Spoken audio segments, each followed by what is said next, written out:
Assalamualaikum warahmatullahi wabarakatuh. A'udzu billahi minasyaitonir rajim. Bismillahirrahmanirrahim. Allahumma shalli ala sayyidina Muhammad wa ala ali sayyidina Muhammad. Pertama-tama, sebelum saya dan Anda semua yang membuka dan ingin menonton video ini, mari kita membaca kalimat syukur bersama-sama. Alhamdulillahirabbil alamin. Segala puji bagi Allah, Tuhan seluruh alam. Semoga dengan kalimat yang baru saja kita ucapkan ini menambah rasa syukur kita terhadap rahmat dan nikmat yang Allah berikan terhadap kita semua. Amin amin ya rabbal alamin.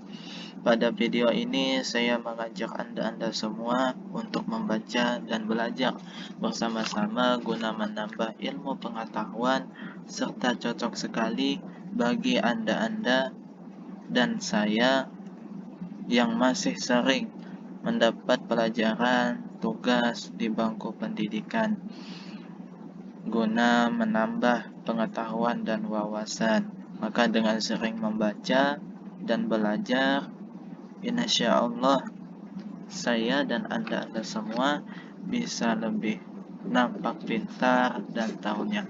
Amin amin ya rabbal alamin. Oke, baik.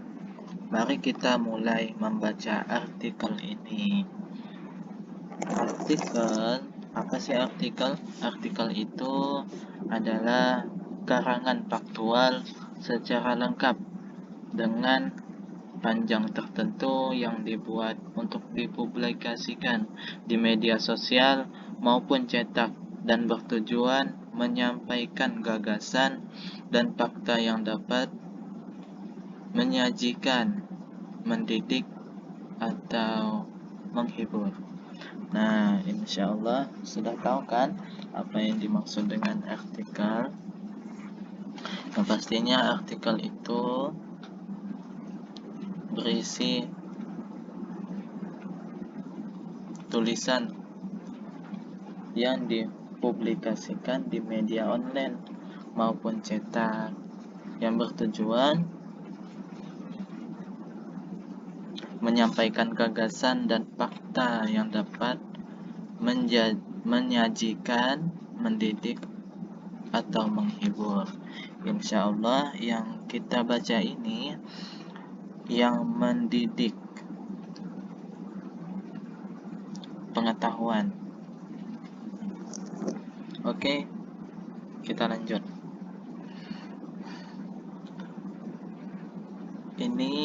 Video ini merupakan video membaca, belajar sama-sama mengenai biografi Ahmad bin Hanbal. Kita lihat dulu ini semuanya. Masya Allah, panjang juga ini. Insya Allah kita selesaikan ya. Kita mulai dari yang kanan. Gambar Ahmad bin Muhammad bin Hanbal bin Hilal bin Asad bin Idris. Nama dan gelar.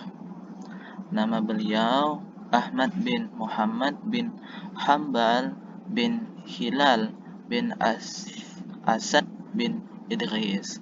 Kelahiran beliau tahun 780 Masehi atau 164 Hijriah. Tempat lahir Mari, Turkmenistan. Agama beliau Islam. Wilayah aktif hijrah Baghdad, Irak. Zaman keislaman Islam. Dakwah, ketokohan dan pengaruh Imam Asy-Syafi'i mempengaruhi Ibnu Taimiyah, Muhammad bin Abdul Wahab, Abdul Aziz bin Abdullah bin Baz, Nasruddin Albani. Gagasan yang terkenal evolusi fikih, minat utama fikih dan hadis, firqah Sunni, mazhab fikih Hambali, mazhab akidah Ahlul Hadis. Kewafatan beliau pada tahun 855 Masehi atau 241 Hijriah. Maka berapa tahun beliau ya meninggalnya? Umur berapa? 64 ke 64.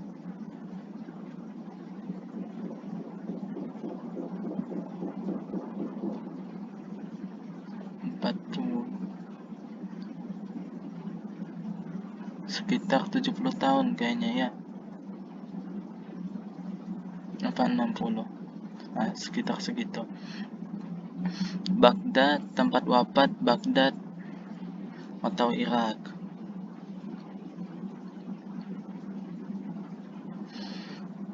Kita baca dari sini.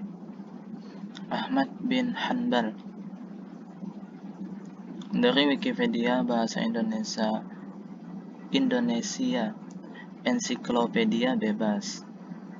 Dialihkan dari Imam Hambali.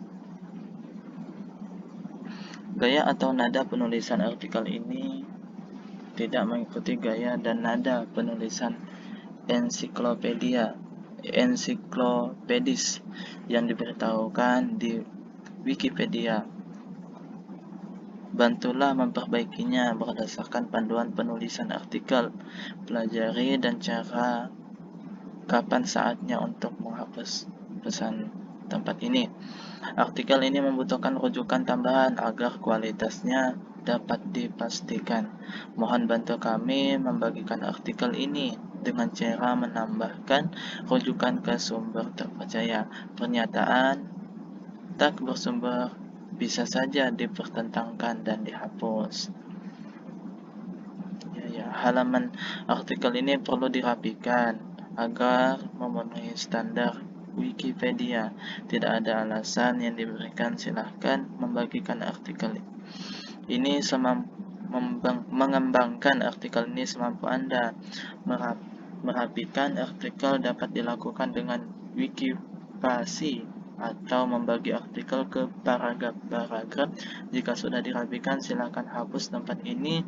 Pelajari cara dan kapan saatnya untuk menghapus pesan tempat ini. Luar biasa sudah ini rapinya. Insya Allah sangat berguna sudah buat kita semua membaca dan buat belajar. Kita mulai baca. Ahmad bin Hanbal, bahasa Arabnya Ahmad bin Hanbal. Lahir 20 Rabiul Awal 164 Hijriah, 27 November 780. Wafat 12 Rabiul Awal 241 Hijriah, 4 Agustus 855. Adalah seorang ahli hadis dan seorang teologi Islam. Ia lahir di Mars saat ini bernama Mari, di Turkmenistan, utara Afghanistan, dan juga Irak, di kota Baghdad, Irak. Kunyah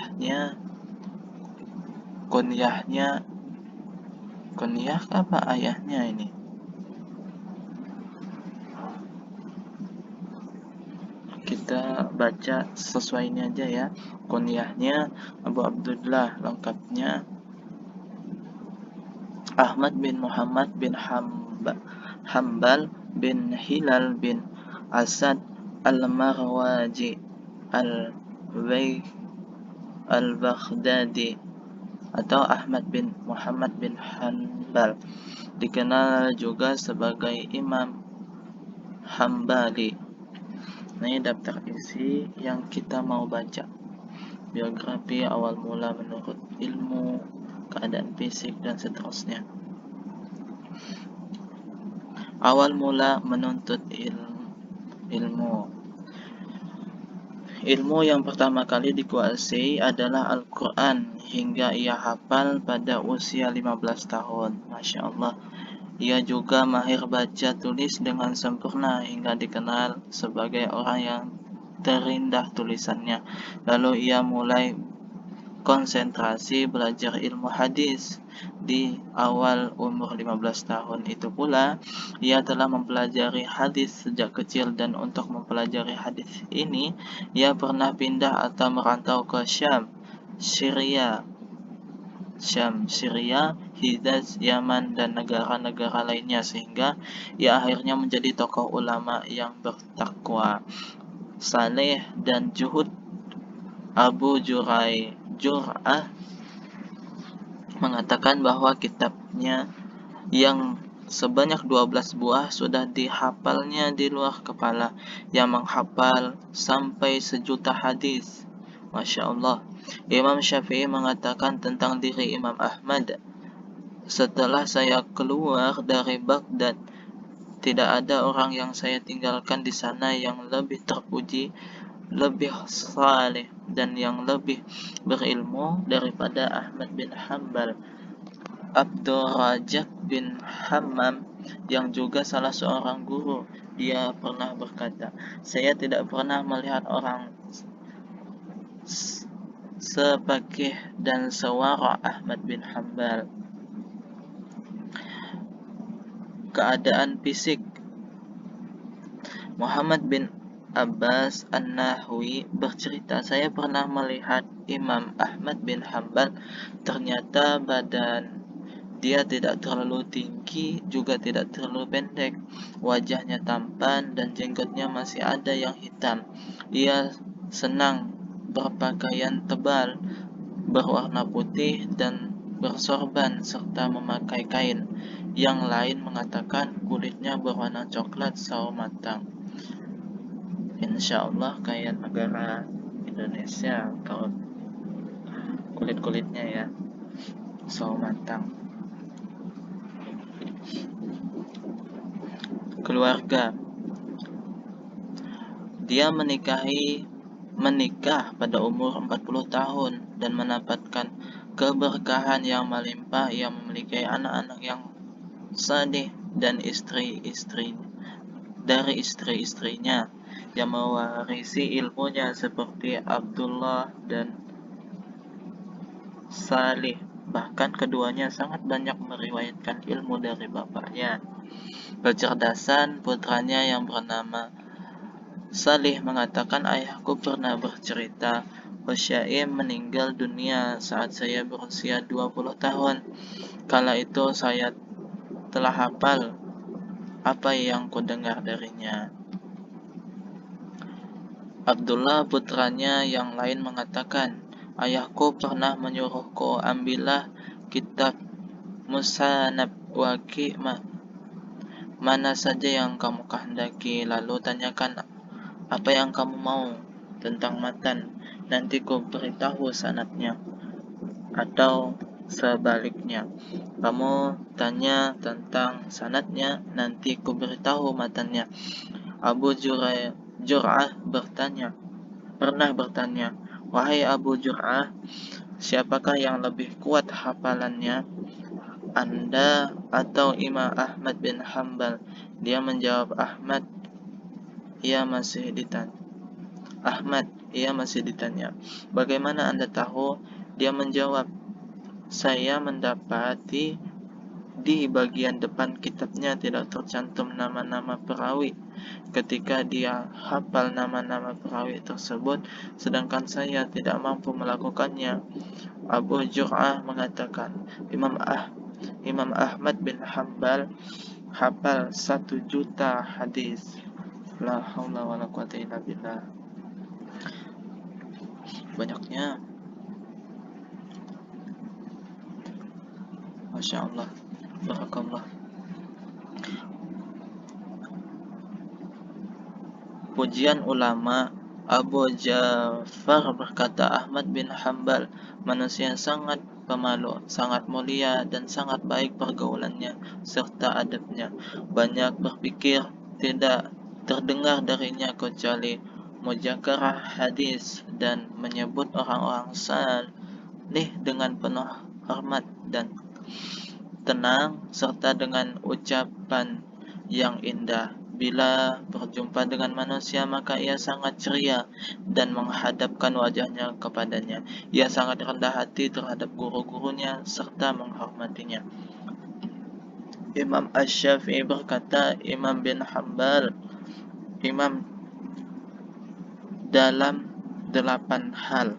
Imam dalam hadis, imam dalam fikih, imam dalam bahasa, imam dalam Al-Quran, imam dalam kefakiran, imam dalam kezuhudan, imam dalam wara, dan imam dalam sunnah.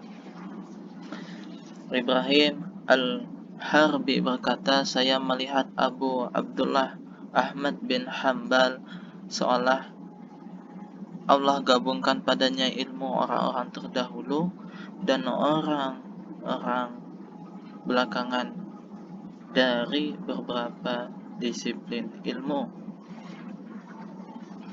Abdullah bin Al-Maimuni berkata, tidak ada yang lebih mulia yang pernah dilihat oleh mataku selain Imam Ahmad bin Hambal.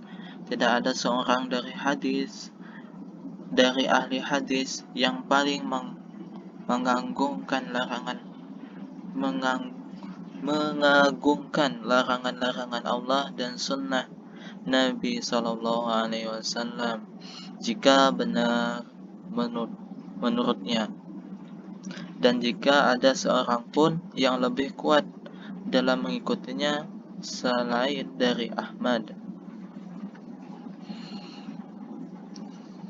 Abu Bakar As-Sijistani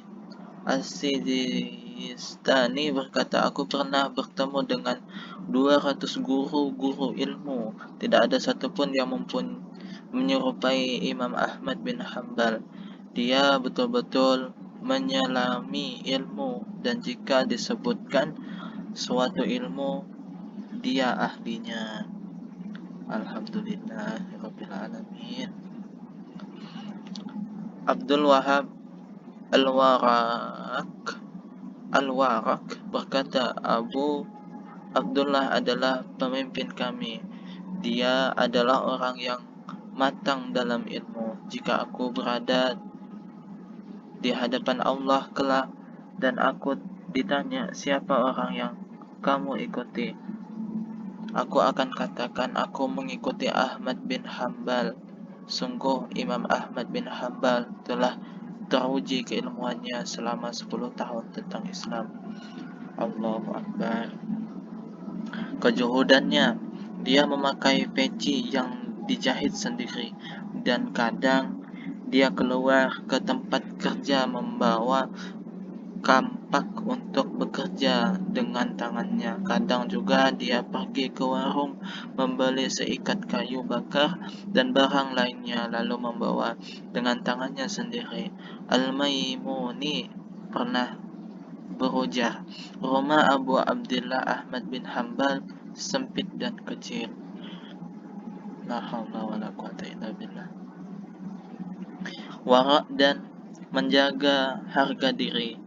Abu Ismail At-Tirmidzi mengatakan, datang seorang lelaki membawa uang sebanyak 10.000 dirham untuk dia, tetapi dia menolaknya. Ada juga yang mengatakan ada seseorang memberikan 500 dinar kepada Imam Ahmad, namun sepertinya kita di sini dengan ucapan dia kita sebut saja dengan beliau ya, Insya Allah lebih sopan. Nama beliau Ahmad, Imam Ahmad, atau dengan sebutan beliau. Jangan dia ya.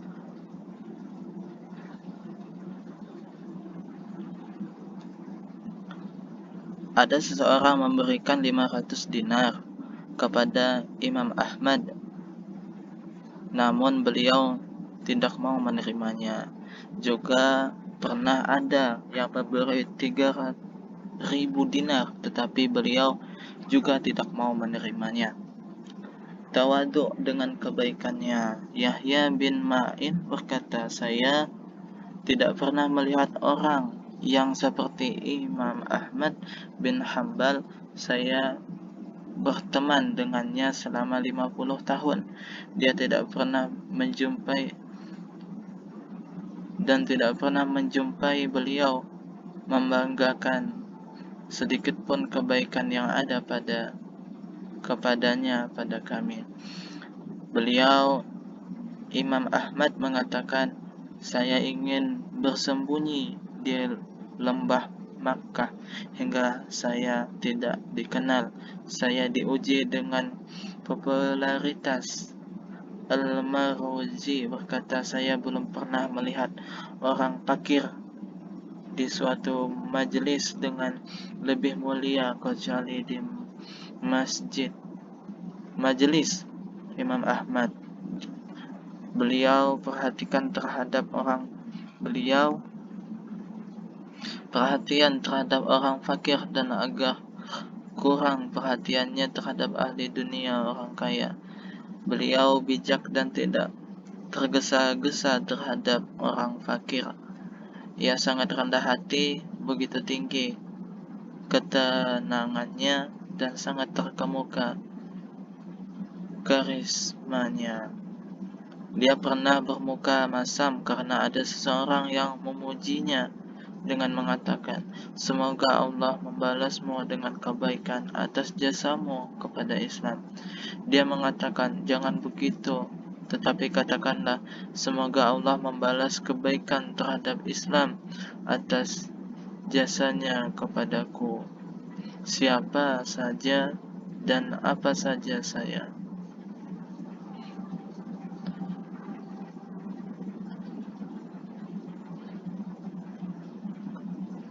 Sabar dalam menuntut ilmu. Tatkala beliau pulang dari tempat Abdul Razak yang berada di Yaman, ada seseorang yang melihatnya di Makkah dalam keadaan sangat letih dan capek. Lalu ia mengajak berbicara, maka Imam Ahmad mengatakan, ini lebih ringan dibandingkan faedah yang saya dapatkan dari Abdul Razak. Hati-hati dalam berfatwa. Zakaria bin Yahya pernah ditanya kepada beliau, berapa hadis yang harus dikuasai oleh seseorang hingga bisa menjadi mufti? Apakah cukup 100.000 hadis? Dia menjawab, tidak cukup. Hingga akhirnya ia berkata, apakah cukup 500.000 hadis? Beliau menjawab, saya harap demikian. La haula wala quwwata illa billah. Masa fitnah. Pemahaman Jahmiyah, beliau berani dan terang-terangan pada masa Khilafah Al-Mahdi, Ar-Rasyid dan Al-Amin. Bahkan Ar-Rasyid pernah mengancam akan membunuh Bishr bin Giyaz Al-Marisi yang mengatakan bahwa Al-Quran adalah makhluk. Namun dia terus bersembunyi pada masa Khalifah Ar-Rasyid. Baru setelah dia wafat, dia menampakkan kebidahannya dan menyeru manusia kepada kesesatan ini. Pada masa Khalifah Al-Ma'mun, orang-orang Jahmiyah berhasil menjadikan paham Jahmiyahnya sebagai ajaran resmi negara. Di antara ajarannya adalah menyatakan bahwa Al-Quran makhluk. Lalu penguasa pun memaksa seluruh rakyatnya untuk mengatakan bahwa Al-Quran makhluk, terutama para ulamanya. Barang siapa mau menuruti dan tunduk kepada ajaran ini, maka dia selamat dari siksaan dan penderitaan. Bagi yang menolak dan bersekukuh dengan mengatakan bahwa Al-Quran kalamullah, bukan makhluk, maka dia akan mencicipi cambukan dan pukulan serta kurungan penjara. Karena beratnya siksaan dan parahnya penderitaan, banyak ulama yang tidak kuat menahannya, yang akhirnya mengucapkan apa yang dituntut oleh penguasa. Jadi meski cuma dalam lisan saja, bahkan yang membisiki Imam Ahmad bin Hanbal untuk menyembunyikan keyakinannya agar selamat dari segala siksaan dan penderitaan, tetapi beliau menjawab, bagaimana kalian menyikapi hadis sesungguhnya orang-orang sebelum Khabbab, yaitu sabda Nabi Muhammad, ada yang digergaji kepalanya namun tidak membuatnya berpaling dari agamanya. Hadis riwayat Bukhari 12 atau 281 halaman kayaknya ini. Lalu dia menegaskan urutan Bukhari urutan atau apa, saya kurang tahu. Lalu dia menegaskan, saya tidak peduli dengan kurungan penjara dan rumahku sama saja. Keterangan dan ketabahan beliau dalam menghadapi cobaan yang menderanya digambarkan oleh Ishaq bin Ibrahim. Saya belum pernah melihat seseorang yang masuk ke penguasa lebih tegar dan Imam Ahmad bin Hanbal. Kami saat itu di mata penguasa hanya seperti lalat. Di saat menghadapi terpaan fitnah yang sangat dahsyat dan deraan siksaan yang luar biasa, beliau masih berpikir jernih dan tidak emosi, tetapi mengambil pelajaran meski datang dari orang yang lebih rendah ilmunya. Ia mengatakan, semenjak terjadinya fitnah, saya belum pernah mendengar suatu kalimat yang lebih mengesankan dari kalimat yang diucapkan oleh seorang Arab Badui kepadaku, wahai Ahmad, jika Anda terbunuh karena kebenaran, maka Anda mati syahid, dan jika Anda selamat, maka Anda hidup mulia. Maka hatiku bertambah kuat. Alhamdulillah, la haula wala quwata illa billah. Bagus kata-katanya ini, termotivasi hidup kita dan belajar kita ya, dalam ilmu pengetahuan, ilmu ma'rifatullah kepada Allah. Teruslah belajar ya. Pertama, rajin, ini yang penting, rajin, semangat dan istiqomah, berdoa kepada Allah, mudah-mudahan ditambahkan berkah ilmu, tambah pakai dalam pengetahuan, wawasan, bekerja, dapatkan rezeki yang halal, barakah terhadap keluarga dan anak-anak kita semuanya, amin ya rabbal alamin. Ahli hadis sekalipun sekaligus juga ahli fikih, Ibnu Akil berkata, saya pernah mendengar hal yang sangat aneh dari orang-orang bodoh yang mengatakan, Ahmad bukan ahli fikih tetapi hanya ahli hadis saja. Ia adalah puncaknya kebodohan, karena Imam Ahmad memiliki pendapat-pendapat yang didasarkan pada hadis yang tidak diketahui oleh kebanyakan manusia. Bahkan dia lebih unggul dari seniornya. Bahkan Imam Az-Zahabi berkata, demi Allah, beliau sering masih kita mengucapkan kata dia ya. Astagfirullah. Padahal tadi maunya bilang beliau, kita sebut saja dengan beliau. Demi Allah, beliau dalam fikih sampai derajat Laits, Malik dan Asy-Syafi'i serta Abu Yusuf dalam zuhud dan wara. Dia menyamai Fudail dan Ibrahim bin Adham dalam hafalan. Dia setara dengan Syu'bah, Yahya Al-Qattan dan Ibnu Madini, tetapi orang bodoh tidak mengetahui kadar dirinya. Bagaimana mungkin dia mengetahui kadar orang lain?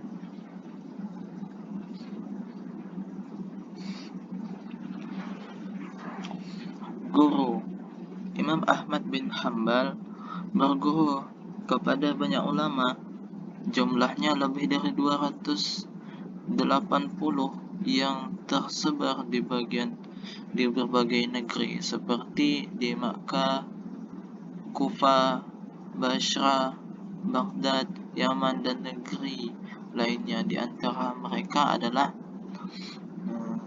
ini nama-nama guru beliau sepertinya: Ismail bin Ja'far, Abbad bin Abbad al-Ataki, Umar bin Abdullah bin Khalid, Hushaim bin Bashir bin Qasim bin Dinar As-Sulami, Imam Syafi'i, Waqi' bin Ja'far, Ismail bin Ulayyah, Sufyan bin Uyainah, Abdul Razzaq, Ibrahim bin Makil, murid-murid Ahmad bin Hambal, putranya Salih bin Ahmad bin Hambal, putranya Abdullah bin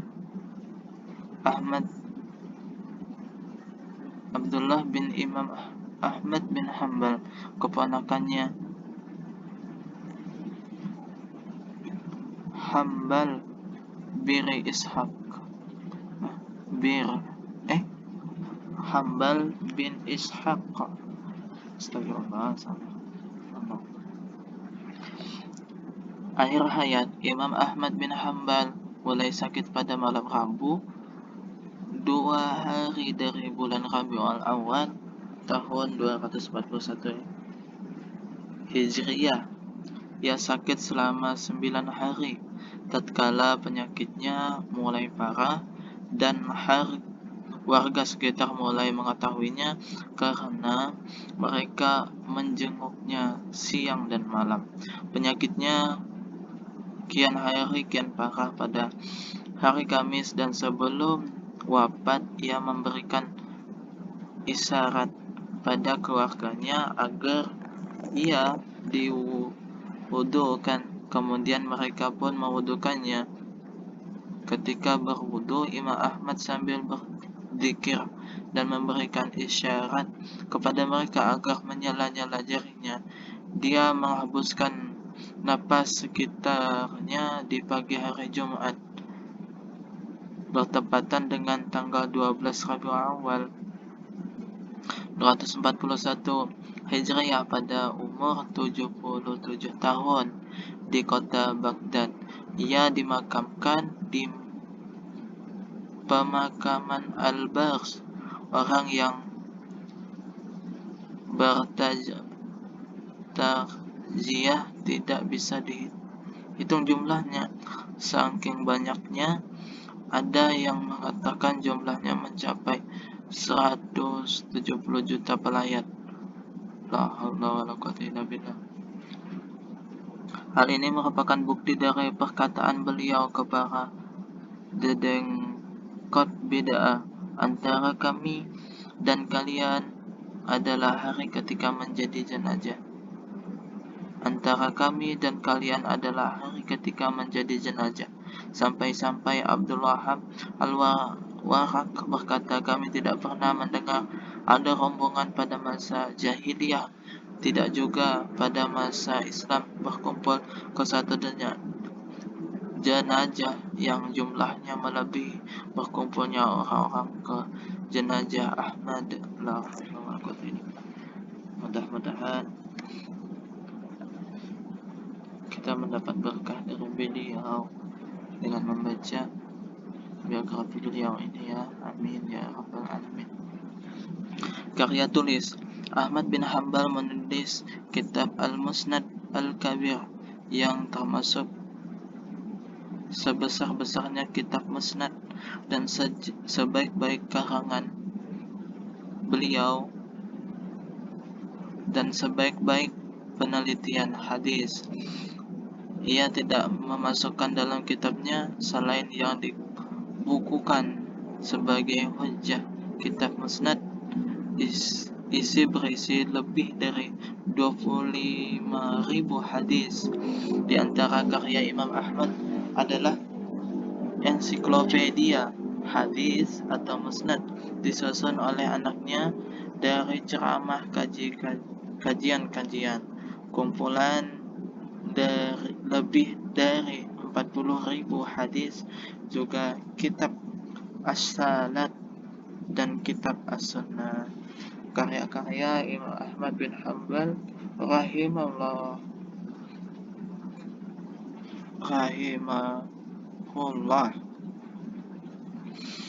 kitab Al-Musnad, karya yang paling menakjubkan karena kitab ini memuat lebih dari 27.000 hadis.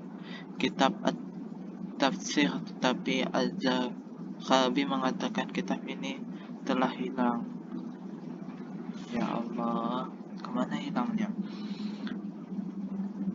Kitab An-Nasik wa Al-Mansuk. Kitab An-Nasik wa Al-Mansuk, kitab At-Tarikh, kitab Hadis Syubah, kitab Al-Muqaddam wa Al-Mu'akkar fi Al-Quran, kitab Jawabah Al-Quran, kitab Al-Manasik Al-Kabir, kitab Al-Manasik As-Sakhir, kitab Usul As-Sunnah. Menurut Imam Nadim, kitab berikut ini juga merupakan tulisan Imam Ahmad bin Hambal. Kitab